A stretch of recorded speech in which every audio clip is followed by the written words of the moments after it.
So, hello everyone. Welcome back to the next session. So, this is a fireside chat. So, it's a very different way. I always like this fireside chat. If it would have been a face-to-face event, it would have been even more. But I hope you will feel the warmth of the discussions, even if it's virtual. So we have Wouter Schul with us, whom you had already met in the earlier panel discussion. So Wouter is Vice President of Project and Portfolio Management at Sangamo Therapeutics. I will present Mark Christopoulos. He is Head of Business Portfolio, Senior Director at Sangamo Therapeutics. So Mark is, wait just a moment. So yeah, so for me, I will. If you want to add something to your introductions, Mark and Wouter, feel free, and then I'll go to the questions after that. Actually, my title's updated since we last chatted, Mithun. I'm now working with the R&D portfolio team. So still portfolio, but focus just on the R&D portfolio. Wonderful. And I always like working with the R&D portfolio, so excited to have you here. So yeah, let's move on to the questions. Our topic in this fireside chat is really about internal cooperation between the PMO and PPM. So how to assess the internal alignment between the functions, portfolio selection, and project management. And I know that a lot of organizations struggle between the content, what to manage at what level, what is the scope of the project management teams, what is the scope of the portfolio. So there are lots of sometimes confusions, sometimes lack of clarity of scope.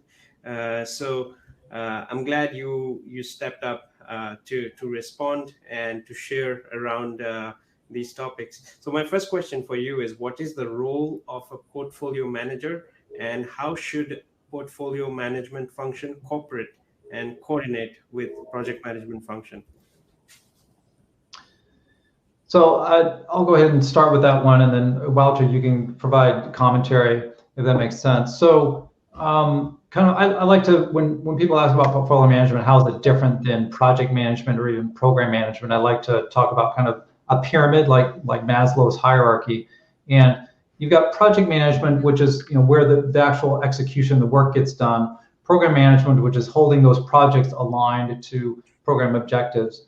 And then portfolio management on top, which is totally reliant on the other two layers for data and alignment in terms of direction. So the relationship is actually very close, very tight, hopefully. I've been in situations where as a portfolio manager, the company culture and the PMO culture was such that the projects had a tough time sharing information and details about what their status was, and the portfolio management function actually suffered quite a bit. So it's a matter of partnership and sharing, that the portfolio manager is really very reliant on the projects for data, and then that partnership can hopefully provide back summary data, roll-ups, and standards that the projects can then follow. Wouter, if you want to add. Yes, exactly. So it is definitely an integrated disciplines, right? So project and portfolio management, we often kind of say them also almost in one breath. But they are, of course, distinctions. And as Mark indicated, a lot of the interaction is in one direction, where the project managers and the projects generate activities and plans and progress, and that then goes to the portfolio overview, and it gets integrated, and then it usually goes into some report or information analysis, as we've also seen on previous sessions, and then senior management can use that information. So so there's a reliance. What is interesting, though, is there is also somewhat of an information flow backwards, right? So because projects, although they usually execute within their own plans and their own mandate, there may be situations where information from other parts of the portfolio can be relevant for your project. So that's also interesting. And I think it's worth highlighting. I mean, Mark, do you maybe want to speak to that more? Because you've had some examples, I know. Sure, yeah. If the portfolio function is doing its job well, then it's actually adding value to the projects to helping them execute more quickly and accelerate. So as an example, everyone's very familiar with kind of just resources.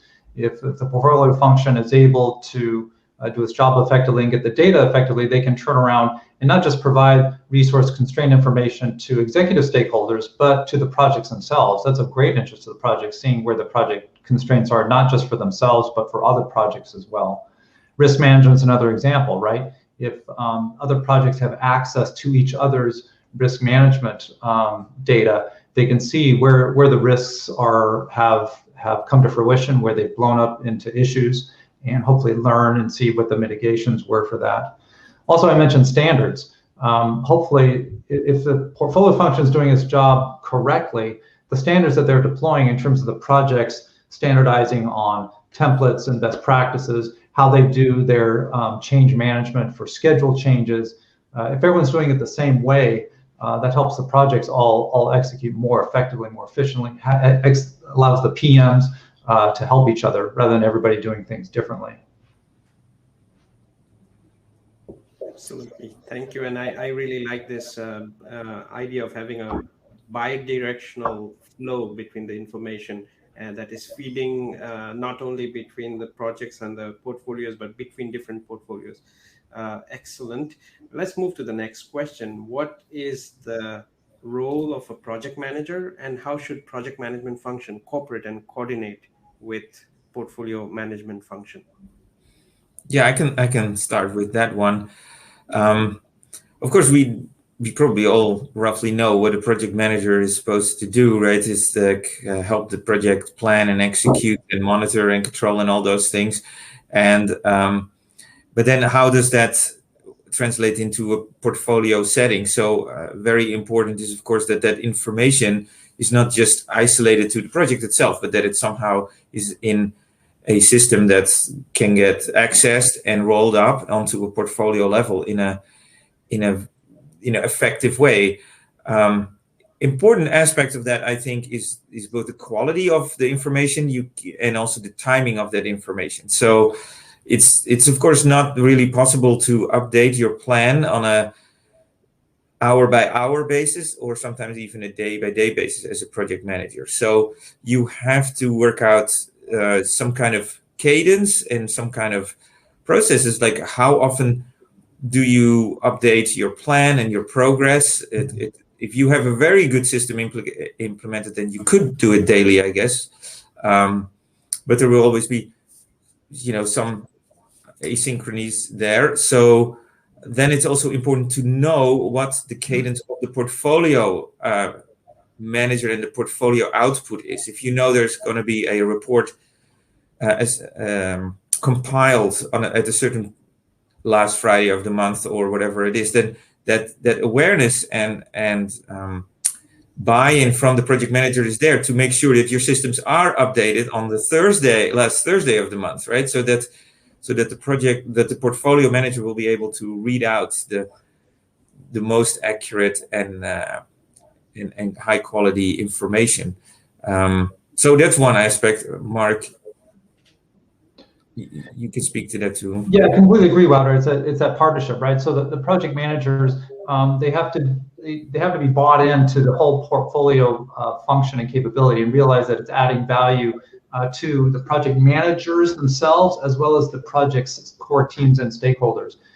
So it takes a culture of everybody to kind of be bought into it, but you also have to be demonstrating that value. I've been in previous roles where I've come in to help to kind of re-engineer the portfolio function, because the portfolio got itself parked as perceived as basically just an ivory tower and kind of more of a dictatorial setup. And the project managers got very adversarial with the portfolio function. And obviously that things just started going downhill rapidly from there. So you have to have that trust, that partnership. And once you have that buy-in, Roger, to your point, you got to have those working agreements. Is what's the timing of when data is expected to be current? What are the standards? What's the handshake?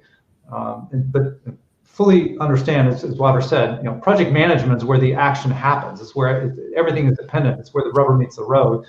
Portfolio can't function if project management is not bought in. Absolutely agree, and it's so true about this partnership and having these working agreements around. I think it's so important, and it's very easy to be associated with this ivory tower syndrome, and especially project managers who would think that, like, oh no, at the portfolio level you're very theoretical or you're very finance oriented, only figures oriented, and you're not knowing everything about the facts. But the thing is, you need both. You need detail, and you need the view, the closer look, and the wide big picture. So I think that's the partnership we are looking for. There's a question from the audience, so let's take it as well. Sure. From Shami: do the project managers directly interact with PPM, or does the project leaders interact with PPM? If not, do you have project leaders, and what is their role? We do have project leaders, and their role is very much to lead the R&D aspect of each project, and they work in collaboration with the project manager. It's mostly the project managers that are the connection with portfolio management. And in Sangamo, project and portfolio management are all in the PPMO. We have a project and portfolio management office. So we have a very close interaction and collaboration between the project managers and the portfolio management department that Mark is leading. So most interactions go through the PM, and it's rare, I believe, that the project leaders, because the idea is that their focus is really on driving the science, driving on the nitty gritty, the latest publications that come out on the topic that they're working on, and that they don't have to think too much about the nuts and bolts of how does information go into the portfolio. But of course, there may be situations, but it's mostly between the project manager and the project leader. I hope that answers the question. Yeah, now I have a. Sorry, Yeah. Go ahead.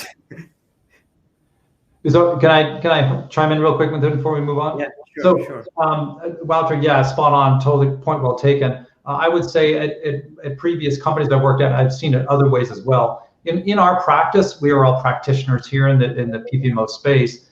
We have the luxury of where the term program manager can range an entire huge gamut of definition. In some cases, it can be someone that's really just an uber project manager, where they're wearing a kind of a project program hat, or as Walter said here at Sangamo, they're really scientific architects, if you will. A good program leader should be a mix of both, right?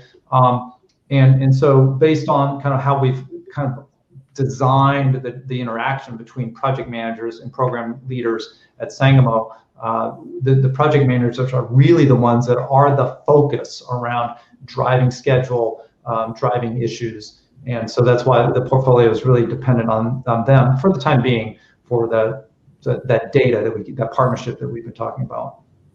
Great. And since we're talking about, I have a question which is just related to what has been asked from the audience. I mean, from this structure, where do you have the team that is responsible for bringing in best practices and methodologies? So the center of excellence type of services. So who is responsible, and the people who are responsible, they are at which level of the organization? So when you say best practices, do you mean in project and portfolio management, or general? Exactly. In project and portfolio management, so project, program, and portfolio management. So Yeah. Well, that does originate in our PPMO. So again, it's kind of like we're a biotech, so we're not a massively big organization. We have about 10 people in there. That includes project managers, portfolio management, and project management operations. And so that whole group is constantly looking at internal efforts to improve processes, establish better processes, look for continuous improvement. So yeah, because the rest of the organization is usually much more involved with how can we get these experiments to work and how can we get our clinical trials to move forward. So in terms of implementing processes, it usually originates within the project and portfolio management office, I would say.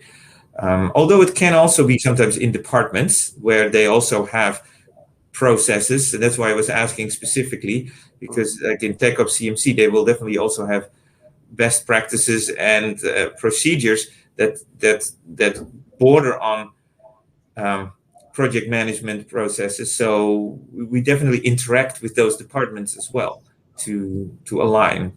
Mark? Yeah, so I completely agree, Wouter. And what we've chosen to do at Sangamo is to put a slight division between execution and best practice. So for example, I don't own any projects or programs, and my partner in crime, who's here in the audience, hey Elka, we work together to kind of define those best practices, and she doesn't actually own any clinical projects either. All the PMs. They're focused heads down on executing against those projects. And so to get to the best practice question, we kind of have an office made up of just myself and my partner, and we kind of decide from the entire stack, project all the way up to portfolio, what are the data threads that we need, what are the reports, what are the templates, what are the standard processes, and then we work closely across the project management community for adoption. If that makes sense. Yeah, absolutely. Great. We have a feedback from Shami who likes the idea of PPMO. So yeah, absolutely. So let's move to the next question. Do you use same human resources, and what challenges it brings, and how do you address them? So I may have accidentally just answered that question. So I feel that we're really well integrated across the project program and the portfolio project best practice team, all those different things. We've got a tight integration, but I feel like the allocation accountability is pretty clear. As I said, I'm focused heads down on working with my partner to define kind of what the project and portfolio capabilities we want to introduce. And we don't own project execution. And yet the PMs that we work with on a daily basis, they are solely accountable for project delivery. Wouter, did you want to comment as well? Yeah, no, that's right. But and that goes to this PPMO concept. But it is also important to know that the project managers do have a responsibility, which is even in the goals for the year, to support and to be involved with the portfolio management. So, and that's why we're one department, and we have regular meetings where we talk about not only what's going on in each project, but also where are opportunities to improve that interface between project and portfolio. What better processes do we need? Better communication, and so everybody is kind of pulling together to different percentage levels. But it's definitely, we don't want siloing ever, right? So it's kind of also, even within this functionality, there is collaboration. I love this idea of really removing silos, and I think you are also contributing to have this kind of T-shaped practices or experiences. Like you could have skills in both sides, and you could be contributing to both teams at the same time, and that's absolutely something to be thought about, because project and portfolio management are so much related. Like I have a current organization where we did like a very detailed interviews, and so it was a whole evaluation on their project management maturity. And now with my team, we are supporting them to really over a few months how to restructure the project and portfolio management and the program management. And we created groups so along several sites across the world. And it's so common to have all these questions about which group will focus on which activity, and they're like parts of the governance activities which are part of project management. But then again, you have to think about the same activities at the level of portfolio management, because they will feed to both levels. Right. And so you cannot really dissociate project level from the portfolio level. And also the resources part, it's also like you have a resource management, you have a risk management, and it's also at both levels. So you cannot overlook the interlinks between the two levels. So let's move to the next question. Which risks usually delay a project, and how can one mitigate these risks?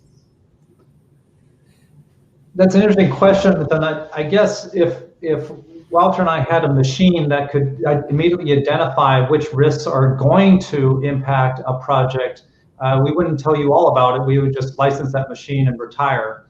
So obviously, the nature of risk management is you don't know exactly which ones are going to be blowing up a project. So the trick is trying to balance your mitigation strategies, right? I'll let Waters kind of speak to from what his perspective in terms of within Sangamo have been some hot topics. But one of the things that we're doing within the PPMO, we have an interesting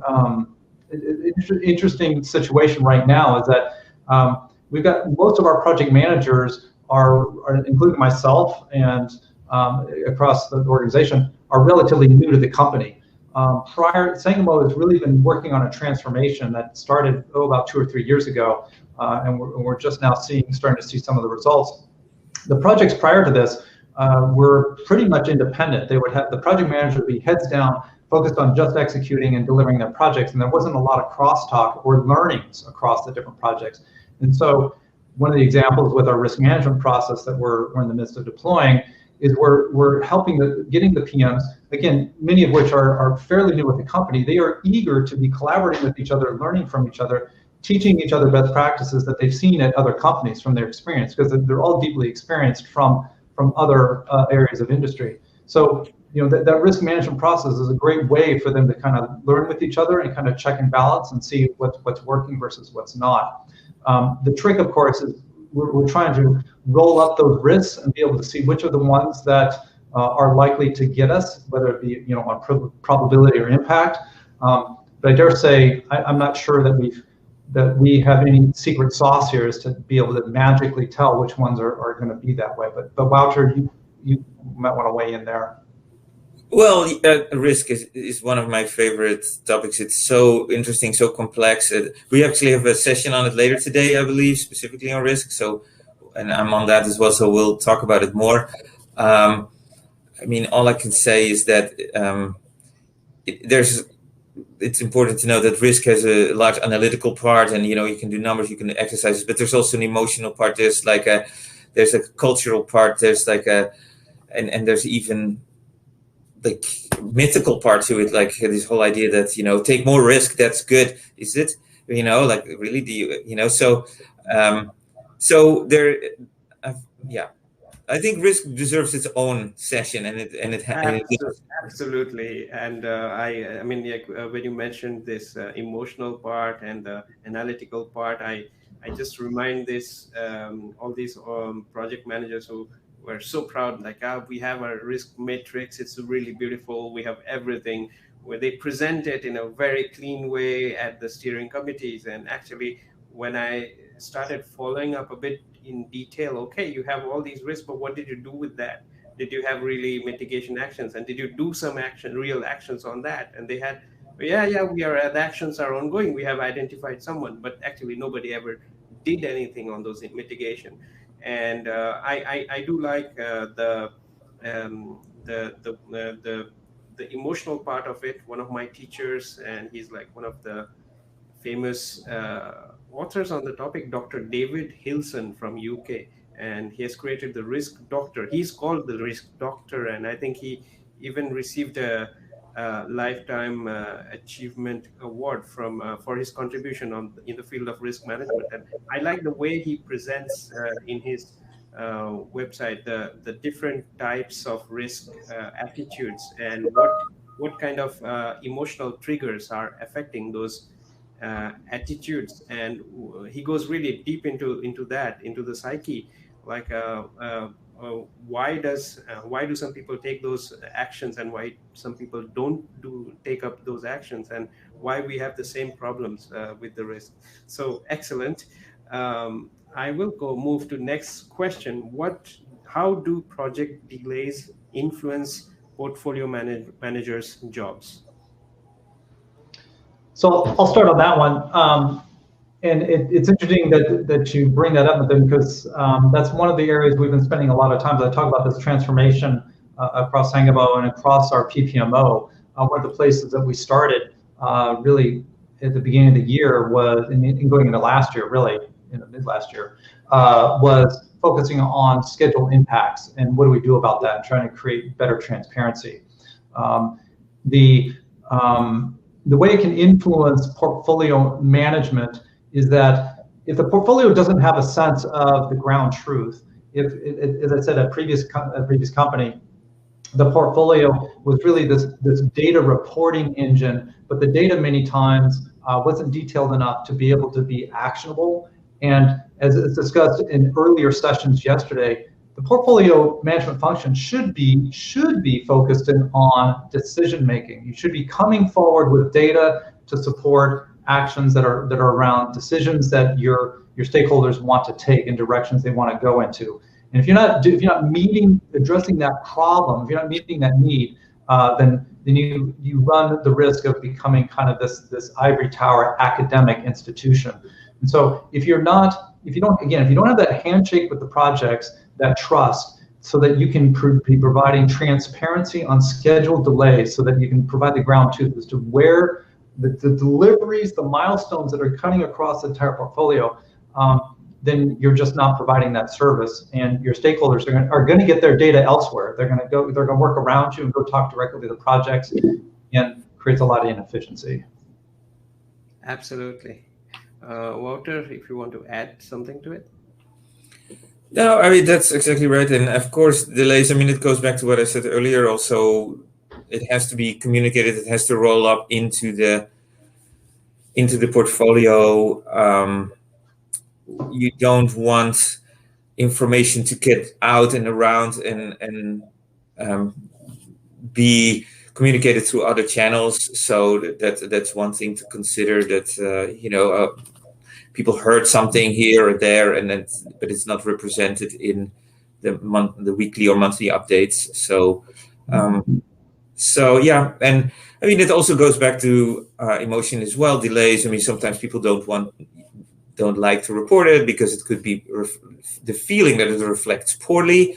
Although delays are part of life, and we know that sometimes they can't be avoided. So you also have to take them head on. It goes then also to culture, that you have a culture of not of fear, but of the transparency.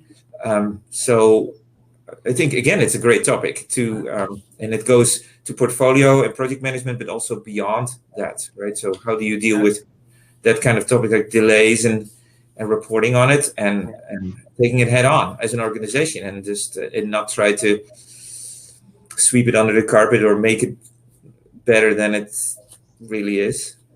Absolutely, and you hit the nail on the head. The culture is a very important issue in how you report the delays, and especially so you have cultures that are monochronic cultures. That means they focus on one task at a time, and then you have polychronic cultures who think like they can multitask, they can do many things at the same time, and the idea of working with time is very it can be very spontaneous.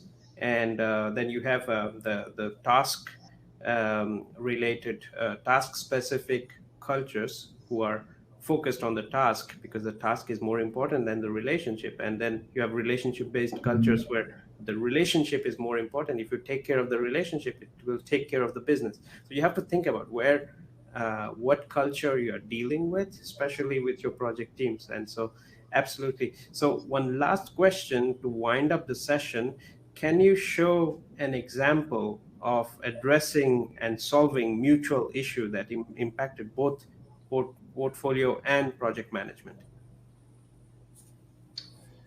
So I'll offer one that we're chasing right now, and we're trying to calibrate on is around resource management. Walter mentioned that earlier on, that feedback mechanism that the portfolio can provide back to not just executive stakeholders, but the projects as well.